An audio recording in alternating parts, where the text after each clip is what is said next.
നമസ്കാരം. Tarot spiritual ഹീലിംഗിലേക്ക് എല്ലാവർക്കും സ്വാഗതം. അപ്പോൾ നമ്മൾ ഇന്ന് നോക്കുന്നത് നിങ്ങളുടെ പേഴ്സന്റെ കറന്റ് എനർജി എന്താണെന്നുള്ളതാണ്. ഇതൊരു ജനറൽ റീഡിംഗ് ആണ്, ജനറൽസ് ആണ്. നിങ്ങൾ എപ്പോഴാണോ ഈ റീഡിംഗ് കാണുന്നത് അപ്പോൾ മുതലാണ് നിങ്ങൾക്ക് ഇത് വാലിഡ് ആയി തുടങ്ങുന്നത്. അതുപോലെ ഈ റീഡിംഗിൽ നിങ്ങൾക്ക് റെസിനേറ്റ് ആവുന്ന കാര്യങ്ങൾ നിങ്ങൾ എടുക്കുക, അല്ലാത്ത കാര്യങ്ങൾ നിങ്ങൾ വിട്ടുകളയാം. അതുപോലെ ലവേഴ്സ് ആയിക്കോട്ടെ, എക്സ്ട്രാമാരിറ്റൽ അഫെയറുള്ള ആളുകളായിക്കോട്ടെ, എല്ലാവർക്കും ഈ റീഡിംഗ് എടുക്കാവുന്നതാണ്. നിങ്ങൾക്ക് പേഴ്സണൽ റീഡിംഗ് ആവശ്യമുണ്ടെങ്കിൽ മുകളിൽ കൊടുക്കുന്ന വാട്സ്ആപ്പ് നമ്പറിൽ കോൺടാക്ട് ചെയ്യാവുന്നതാണ് കേട്ടോ. അപ്പോൾ പോസിറ്റീവ് മൈൻഡ്സെറ്റോട് കൂടി ഇരുന്നിട്ട് റീഡിംഗ് കാണാം. ദ ഡബിൾ എനർജിയാണ് ഫസ്റ്റ് കാർഡായിട്ട് വന്നിട്ടുള്ളത്. ചിലർക്ക് നിങ്ങളുടെ പേഴ്സൺ ഒരു ഡൊമിനന്റ് ആയിട്ട് അല്ലെങ്കിൽ എല്ലാ കാര്യങ്ങളും കൺട്രോൾ ചെയ്യുന്ന ഒരാളായിരിക്കാം, അല്ലെങ്കിൽ ഒരുപാട് പൊസസീവ്നെസ് കാണിക്കുന്നുണ്ടാവാം, അതുപോലെ കുറെ സെൽഫിഷ് ആയിട്ട് ബിഹേവ് ചെയ്യുന്നുണ്ടായിരിക്കാം. അപ്പോൾ ഈ പേഴ്സന്റെ സ്നേഹം എന്ന് പറയുന്നത് അവര് സെൽഫിഷ് ആയിട്ടായിരിക്കും. അതായത് നിങ്ങളുടെ ഇമോഷൻസിനെ വെച്ച് കളിക്കുന്ന ഒരാള്, അല്ലെങ്കിൽ നിങ്ങളുടെ ഇമോഷൻസിന് ഒരു പ്രാധാന്യം നൽകാത്ത ഒരു പേഴ്സൺ ആയിട്ട് കാണുന്നുണ്ട്. ചിലർക്ക് നിങ്ങളുടെ പേഴ്സൺ സോഫ്റ്റ് ആയിട്ടായിരിക്കും നിങ്ങളോട് സംസാരിക്കുന്നതൊക്കെ, പക്ഷെ അവർ നിങ്ങളോട് ചെയ്യുന്ന കാര്യങ്ങൾ, അതായത് സംസാരിക്കുന്ന പോലെ ആയിരിക്കില്ല അവരുടെ പ്രവർത്തികളൊന്നും വരുന്നത്. അതെല്ലാം നിങ്ങളെ വേദനിപ്പിക്കുന്നുണ്ടാവാം. അപ്പൊ നിങ്ങളൊരു കൺഫ്യൂഷനിലാണ് ഉണ്ടാവുക. അതായത് ഈ പേഴ്സൺ എത്രയും സോഫ്റ്റ് ആയിട്ട് ഒരു സ്നേഹം ഉള്ള പോലെയാണ് എന്നോട് സംസാരിക്കുന്നത്, പക്ഷെ ഇവരുടെ ഓരോ പ്രവൃത്തികളും നിങ്ങളെ വേദനിപ്പിക്കും. അപ്പോൾ വേദനിപ്പിക്കുമ്പോൾ നിങ്ങളത് ചോദ്യം ചെയ്യും. ചോദ്യം ചെയ്യുമ്പോൾ അവരത്രയും ദയനീയമായിട്ടായിരിക്കും നിങ്ങളോട് പെരുമാറുന്നുണ്ടാവുക. അതായത് അവരുടെ ആ ഒരു സിറ്റുവേഷൻ അങ്ങനെ ആയിരുന്നു, ഇങ്ങനെ ആയിരുന്നു, ആൾക്ക് തീരെ പറ്റാത്തത് കൊണ്ടാണ് അങ്ങനെയൊക്കെ സംഭവിച്ചത്. അങ്ങനെ ആള് കംപ്ലീറ്റ് ആയിട്ട്, അതായത് ആള് പറയുന്നത് കേൾക്കുമ്പോൾ നിങ്ങൾക്ക് തോന്നും ആളത്രയും പാവാണ്, അല്ലെങ്കിൽ ആളത്രയും ഈ റിലേഷന് വേണ്ടിയിട്ട് എഫേർട്ട് ഇടുന്നുണ്ട്, നിങ്ങളാണ് എഫേർട്ട് ഇടാത്തത് എന്നുള്ളതായിരിക്കും തോന്നുക. അപ്പൊ അത്രയും എഫേർട്ട് ഇടുന്ന ഒരാളായിട്ടായിരിക്കും നിങ്ങൾക്ക് ആള് സംസാരിക്കുമ്പോൾ തോന്നുക. പക്ഷേ ഈ റിലേഷന് വേണ്ടിയിട്ട് ഒരു എഫേർട്ടും ആൾ ഇടുന്നുണ്ടാവില്ല. ഓക്കെ, ആൾക്ക് തോന്നുമ്പോഴായിരിക്കും റിലേഷനിൽ വരുന്നത്, തോന്നുമ്പോൾ പോവും, തോന്നുന്ന പോലെ റിലേഷനെ ഡീൽ ചെയ്യും. നിങ്ങൾ ചോദ്യം ചെയ്യുമ്പം ആള് അത്രയും പാവമായിട്ട്, ആളെ കൊണ്ട് സാധിക്കാത്തതായിട്ട്, ആളെ നിങ്ങൾ ഒരു നിർബന്ധിക്കുന്ന രീതിയിൽ, അതായത് ആളെ ഒരു പ്രതിസന്ധിയിൽ നിങ്ങളിങ്ങനെ ഉപദ്രവിക്കുന്ന രീതിയിലായിരിക്കും നിങ്ങൾക്ക് ആള് സംസാരിക്കുമ്പോൾ നിങ്ങൾക്ക് ഫീൽ ചെയ്യാം. അപ്പം അങ്ങനെ ഒരു ഡബിൾ എനർജി, അതായത് ആളുടെ സെൽഫിഷ് ആയിട്ട് പെരുമാറുക, ആളുടെ ഇമോഷൻസിന് മാത്രം പ്രാധാന്യം നൽകുക, ആളുടെ കാര്യങ്ങൾക്ക് മാത്രം ഇമ്പോർട്ടൻസ് കൊടുക്കുക, നിങ്ങൾക്ക് യാതൊരു വാല്യൂം തരാതെ, നിങ്ങൾക്ക് ഒരു പ്രയോറിറ്റിയും തരാത്ത രീതിയിൽ ഈ റിലേഷനെ കൊണ്ടുപോകുന്ന ഒരു പേഴ്സൺ ആണെന്നാണ് കാണിക്കുന്നത്. 10 ഓഫ് കപ്സ് എനർജി കാണിക്കുന്നുണ്ട്. ചിലർക്ക് ഫാമിലി ഉണ്ടായിരിക്കാം, അതായത് മാരീഡ് ആയിട്ടുള്ള ആളുകളാണെന്നുണ്ടെങ്കിൽ ഒരു ഫാമിലി ഉള്ള ആളുകളായിരിക്കാം. അപ്പോൾ ഇവര് പറയുന്നത് ഫാമിലിക്ക് ഇഷ്ടമല്ല, അല്ലെങ്കിൽ ഫാമിലിയുടെ പ്രശ്നം കൊണ്ടാണ് റിലേഷനിലെ ആൾക്ക് ഇങ്ങനെയൊക്കെ നിങ്ങളോട് പെരുമാറേണ്ടി വരുന്നത്, ഇങ്ങനെയൊക്കെ റിലേഷനെ കൊണ്ടുപോകേണ്ടി വരുന്നത് എന്നൊക്കെ പറയുന്നുണ്ടാവാം. ഈ ഫാമിലിയെ മുൻനിർത്തിയായിരിക്കും എല്ലാ കാര്യങ്ങളിൽ നിന്നും അവർ ഒളിച്ചോടുന്നുണ്ടാവാം. ഓക്കെ, അപ്പൊ നിങ്ങൾ വിചാരിക്കും ഓക്കെ ആളുടെ സിറ്റുവേഷൻ അങ്ങനെയല്ല എന്നുള്ള ഒരു ചിന്ത നിങ്ങൾക്ക് ഉണ്ടാവും. അപ്പോൾ അങ്ങനെ ഒരു കാര്യമാണ് ഇവിടെ കാണിക്കുന്നത്. അവര് എല്ലാത്തിനേക്കാളും ഇമ്പോർട്ടൻസ് അവരുടെ ഫാമിലിക്കാണ്. അവർ സെൽഫിഷാണ്, അവരുടെ കാര്യത്തിനാണ് അവര് ഏറ്റവും കൂടുതൽ ഇമ്പോർട്ടൻസ് കൊടുക്കുന്നത്. ഫാമിലിയെ മുൻനിർത്തിയാണ് അവരെല്ലാ കാര്യങ്ങളിൽ നിന്നും എസ്കേപ്പ് ആവുന്നത് എന്നുള്ളതാണ് കാണിക്കുന്നത്.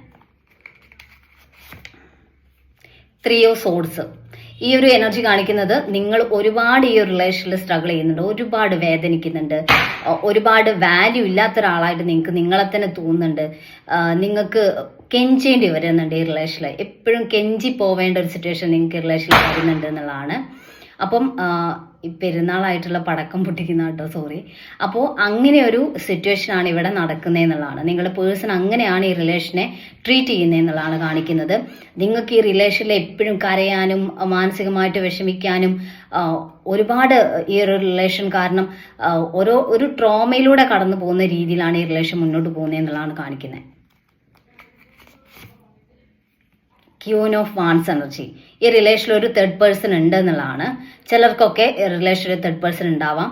അപ്പം ആ ഒരു തേർഡ് പേഴ്സണുമായിട്ടുള്ള കണക്ഷനെ നിങ്ങളുടെ പേഴ്സൺ ന്യായീകരിക്കുന്നുണ്ടാവാം. അവരുമായിട്ട് ഒരു കണക്ഷനും ഇല്ല, നല്ല രീതിയിലാണ് പൊയ്ക്കൊണ്ടിരിക്കുന്നത്, നിങ്ങൾക്ക് തോന്നുന്നതാണ് ആള് ഫ്രണ്ടാണ്, അല്ലെങ്കിൽ ആളെ സപ്പോർട്ട് ചെയ്യുന്ന ഒരാൾ മാത്രമാണ്, അങ്ങനെ യാതൊരു കണക്ഷനും ഇല്ല എന്ന് നിങ്ങളോട് പറയുന്നുണ്ടാവാം.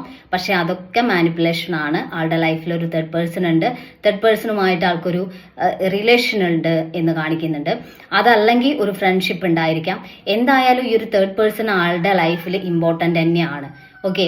അപ്പം നിങ്ങളെക്കാൾ അല്ലെങ്കിൽ ഫാമിലിയേക്കാൾ അല്ലെങ്കിൽ എല്ലാ കാര്യങ്ങളെക്കാൾ ഇമ്പോർട്ടൻസ് എന്നുള്ളതല്ല ഉദ്ദേശിക്കുന്നത്.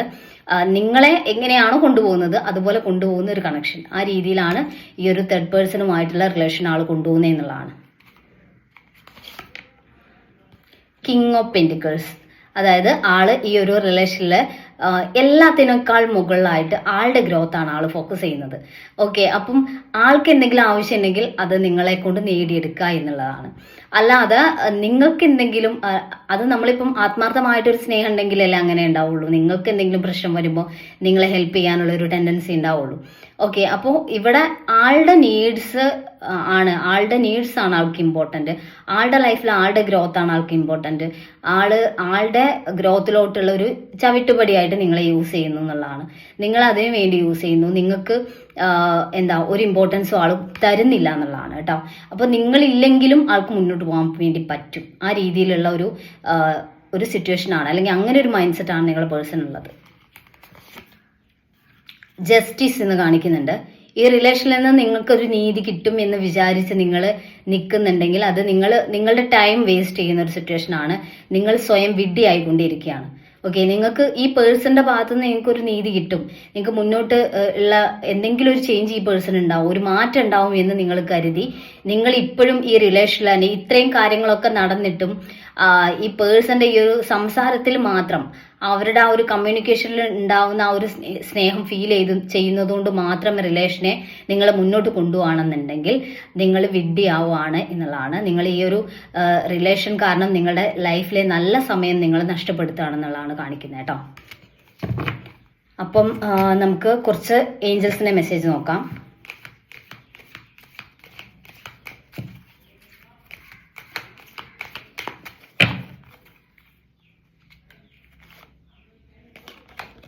ദ സിറ്റുവേഷൻ വിൽ ഇംപ്രൂവ് എന്നാണ് കാണിക്കുന്നത്.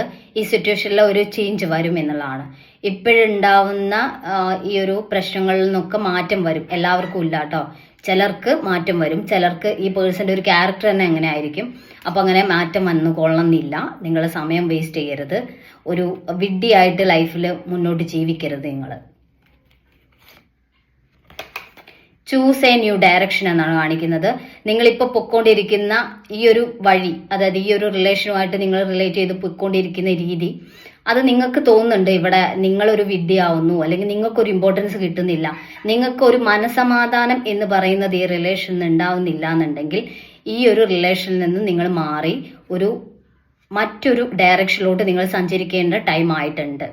അതായത് ഈ ഒരു റിലേഷൻ ഇവിടെ സ്റ്റോപ്പ് ചെയ്ത് നിങ്ങൾ നിങ്ങളുടേതായ ലൈഫിലോട്ട്, നിങ്ങളുടേതായ കാര്യങ്ങളിലോട്ട് നിങ്ങൾ ഫോക്കസ് ചെയ്യേണ്ട സമയമായിട്ടുണ്ട് എന്നുള്ളതാണ് കാണിക്കുന്നത്.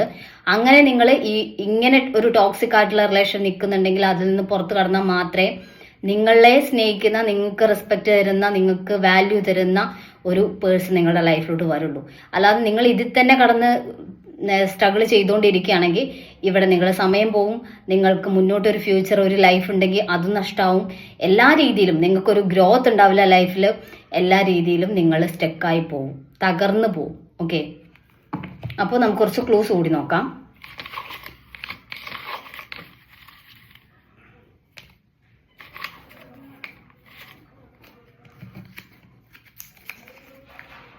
ആയില്യം, സെപ്റ്റംബർ, അനീഴം, ലെറ്റർ സി, 1996, ചോതി, 1988, 1986, 1991, ഡിസംബർ. അപ്പോൾ നിങ്ങൾക്ക് ഈ ഒരു റീഡിംഗ് ഇഷ്ടമാണെന്ന് വിചാരിക്കുന്നു. Thank you.